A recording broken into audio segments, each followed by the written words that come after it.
I think we're cursed. There's no other explanation for it. Over the last couple of months, HP and I have been joking about the fact that our Turo fleet is cursed. In fact, it's something we've talked about on the channel, and some of you guys have even made comments about it down in the comment section of our videos. Because of the fact that we have had such a hard time getting past 13 cars.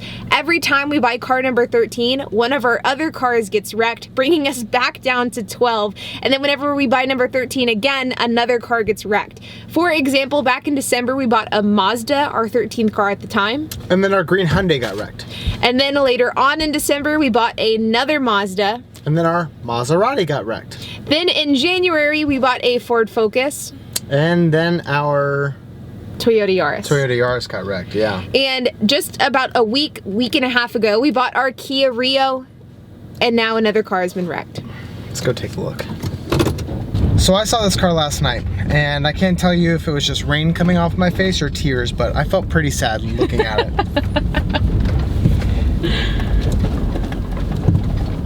I mean, it honestly doesn't look too bad. I mean, just missing a Honda symbol, a little bit of cracking on the lower grille.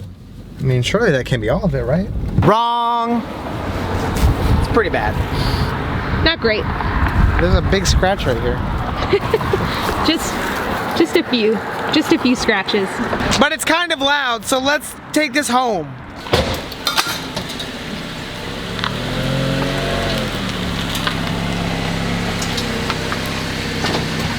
How's it drive? It actually doesn't drive terrible, but there is like a knocking from the front that wasn't there before, so.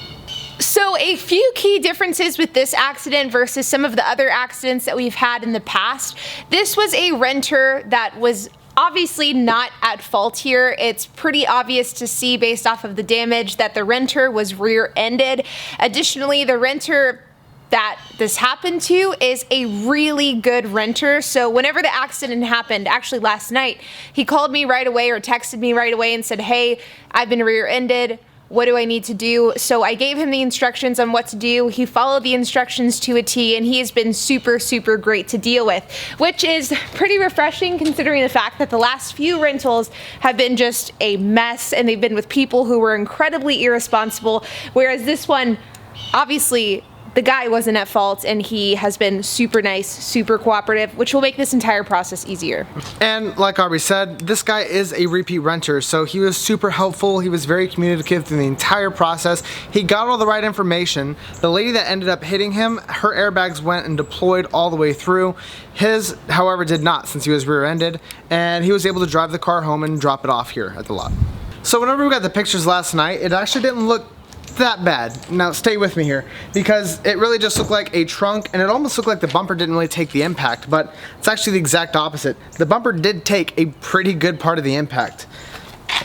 So looking in here, the crash bar is very badly damaged. It has bent all the frame horns on this side, or the subframe horns, and it's even creased a part of the fender on this side as well. So this isn't just a simple put a bumper on it and put a trunk on it and call it a day. This is a lot of body work just looking at it, not to mention what could actually be down below. So this is pretty severe.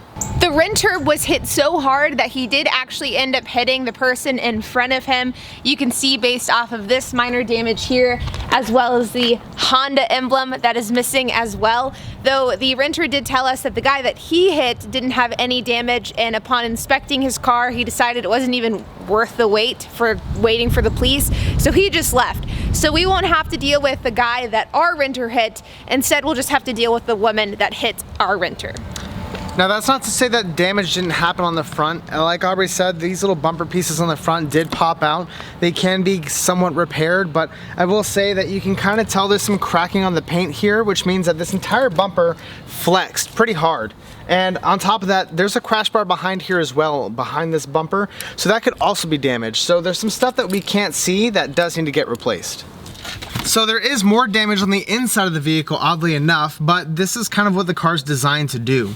The bracketing for the back of the seat base is all bulged out and kind of conformed because he was hit so hard and so violently that it actually bent inner parts of the seat frame. Now, like a car, this does have small crumple zones in it, and it's meant to kind of move around in case of a hard impact. That way, if somebody hits the back of the seat, or if the driver ends up getting pushed back into the seat really hard, which in this case he did, it's gonna go ahead and try to lessen some of that damage. But this also triggered a very important light on the dash. And that very important light isn't a check engine light, it's actually the airbag light, which is also the safety restraint light. So typically in a really bad collision, a few things that would actually go off other than airbags, things like seat sensors would be triggered and seatbelts would be locked. Thankfully, the seatbelts weren't locked in this case, but with this seat, it does feel kind of weird. It almost feels like it's at an angle, and that may not be a very easy fix. It might end up needing a seat. Now, whether or not this car is totaled is still left to be determined. Honestly, with my opinion, looking at it, it doesn't look very good. There's a lot of work that needs to be done, and it's not just a simple replace and paint some parts. So I think this is gonna rack up a pretty big labor bill, if not a parts bill. So the one thing that we'll be doing differently than this claim than we have with our previous 3 claims that we've had in the last couple of months is we're actually going to be attempting to go directly through the person who hit us insurance. And the reason is because over the last 4 months we've had 4 total losses. This is our 4th. And I know with Turo they do keep an eye on your ratio of trips to damage claims. Basically they want to look for like this nice equilibrium where you the host are making money and they the platform are also making money. And once this equilibrium gets thrown off because a host is filing too many damage claims, it actually ends up like flagging their account and they could potentially risk getting kicked off of the platform as a whole. That's obviously never happened to us. We've never even gotten a warning, but I have heard of this happening to hosts before. And I'm gonna be honest, it's kind of spooked both HP and I because we realize that we've had a lot of really pricey damage claims lately. And though we haven't filed any other damage claims than these total losses, having 4 total losses with a potential value of $60,000 to $70,000 in total, that's a lot of money and it makes me really nervous to go through this claim through Turo. So we're gonna be attempting to get this damage claim paid for by the actual insurance company themselves. So we'll be working out directly with the guest. We'll see how that ends up working out. The good news is though, is that we have already filed the claim with the insurance. The renter, the person who hit our renter did give us their ID information, their insurance information. So it seems like we have everything that we need for a successful claim, but it'll be interesting to say the least how all of this ends up playing out, and I think it'll be some valuable information for this channel. I mean, honestly, it's not our fault. It's not our renter's fault in this case either, so we gotta pray for the best. But with that being said, you guys, this is of course super discouraging that this car has been wrecked, but again, there is a difference, at least in my mind, I feel like there's a difference between having a car get wrecked because it was a complete accident on the part of the renter versus like complete negligence. So this isn't as upsetting as some of our previous losses we've had recently, but the 13 curse is definitely alive and well. In fact, whenever we replace this car, we're gonna have to buy 2 at a time. That way we can just skip over 13 and go directly to 14. But guys, we're not actually gonna have a video this Thursday. Aubrey and I are flying off to London, so we'll see you on the next episode. But be sure to hit that like button, hit that subscribe, and hit that notification bell. So we'll see you in the next episode.